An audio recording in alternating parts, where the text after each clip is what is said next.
In 2001, which was the latest year we were able to find statistics, we had returned 18,000 purely technical violators, failed drug tests, missed parole meetings, and such. So again, if the governor, and we do need to free up some bed space right now because we're so overcrowded, there's literally no space, even if there were the will and the investment in custody rehabilitation programs, there's no space in which to do it. He's talking about shipping tens of thousands of inmates involuntarily out of state to free up beds, which have all sorts of constitutional concerns and problems. We have 18,000 individuals who, rather than being sent back to prison for a technical parole violation, could have been dealt with much more effectively in community treatment programs and not sending them back to Sacramento, again, at $35,000 a year. I want to give you a couple examples of what we've attempted to do through legislative process in the past couple of years, and where I think and where I feel that there is some hope. And I do believe minds slowly are beginning to change. I've told you about one way to deal with those who fail who are failing in their parole through these technical violations, through intermediate sanctions. The other side of parole is those who are succeeding. So I authored a bill a couple years ago which had the support of the California Correctional Police Officers Association, the CCPOA, the prison guards, which, as you know, is a very powerful lobby in Sacramento. And I'll share with you why I think they are evolving in their philosophy currently as well.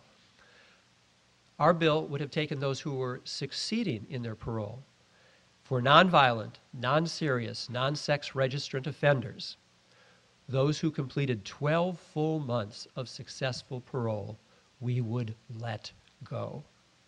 We'd say, you've done it, move forward. You don't have to report to us for the next 2 years as otherwise would. We would have saved about $70 million annually, and the bill called for putting that $70 million into in-custody rehabilitation programs so that we wouldn't have 50% coming out functionally illiterate, and we wouldn't have 80% coming out with drug and alcohol problems yet unaddressed. Crime Victims United sent out a floor alert as this was coming up for a vote on the floor of the State Assembly. Now, a floor alert is a 8.5 by 11 sheet of paper that lobbyists will distribute on the desks of legislators as the vote's coming up. And in it said that this bill would release rapists and murderers and child molesters into our communities.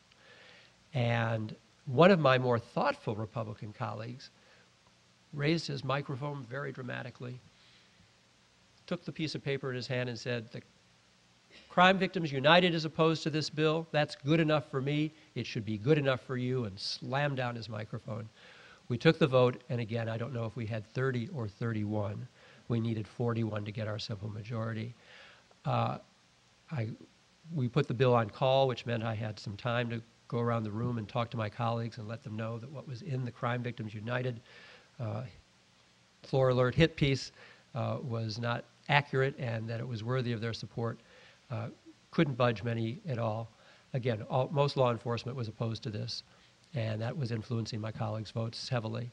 And as soon as the bill had its death on the floor of the Assembly, I got a business card passed to me by one of the sergeants from the lobbyists for Crime Victims United saying, "Assemblyman Leno, we apologize for the errors in our floor alert," after the damage had already been done.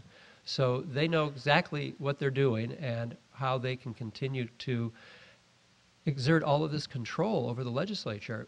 Now, why I think that there's some reason for hope. Mike Jimenez is the new director for the CCPOA, the California Correctional Police Officers Association. He is the successor to Don Novi, who was in place when it expanded so dramatically as we built all of these new prisons during the 1980s and 1990s, and of course had to hire so many additional guards, which then increased their ranks and increased their power in Sacramento. I do believe that Mike Jimenez has a more enlightened philosophy. He realizes that in the next 10 or 20 years, we are not going to be building as many prisons as we have, and that what's best for his members, both the guards in the prisons as well as the parole agents, those are his members as well, that he, of course, like any good labor leader, would want to make sure that salaries and benefits will continue to match inflation at least, and that he's more concerned about their health, safety, and welfare on the job, because right now it's an untenable situation. And we had a guard killed last year, and so the situation's very tense for them. And so I do believe he understands, and I don't think it was just election year rhetoric, that we do need to invest in rehabilitation programs on the inside. We need to help communities better prepare and help individuals better prepare for their reentry, and that this is going to be better for all of us. Now, they are probably the largest funder to this Crime Victims United group. There are those who would say that Crime Victims United is the warm and fuzzy front for the California Correctional Peace Officers Association. There's indeed a relationship. I think Mike Jimenez's philosophy on criminal justice at this point has evolved further and faster than his friends and associates at Crime Victims United. But I've been meeting with the Crime Victims United folks, and I think also because of the ever-escalating crisis within the system right now, that with their support, if we could revisit that parole reform bill, for example, that I shared with you just a few minutes ago, really get to what their concerns might be. How can we fine-tune it? Of course, devil's in the details of all of these bills. And get them on board, that they hold the key. They hold the key, amazingly, to allowing the legislature to move forward with some significant reform in sentencing and parole. And we can slowly crawl ourselves out of this deep, dark hole in which we find ourselves right now, where we're actually just digging deeper and deeper and deeper, getting further from the light of day and getting further from any kind of hope that we can, in fact, give folks the tools they need and they deserve to be able to move forward with their lives. And again, all for much greater public safety and for the benefit of our families and children as well. Shocking fact, and I know I've got to conclude here, I've also gotten very involved with issues around our failed foster care system in California. And we are denying our foster kids an education, and we know when kids don't have an education, they're going to find their way into the criminal justice system. It's a direct connection, we know that. 70% of those in our prison system right now have spent time in our foster care system. And so we need to further enlighten folks as to the relationship between the two. And again, there is reason for hope. You are doing the great work here. We here in San Francisco, I believe, can be the shining light and the example for the rest of the state.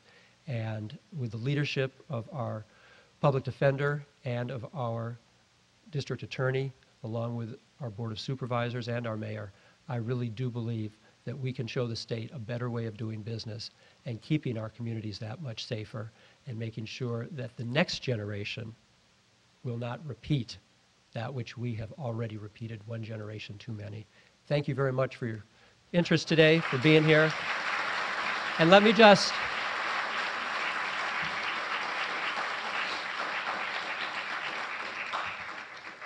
say that count on me every step of the way, whatever comes from this conference, whatever recommendations.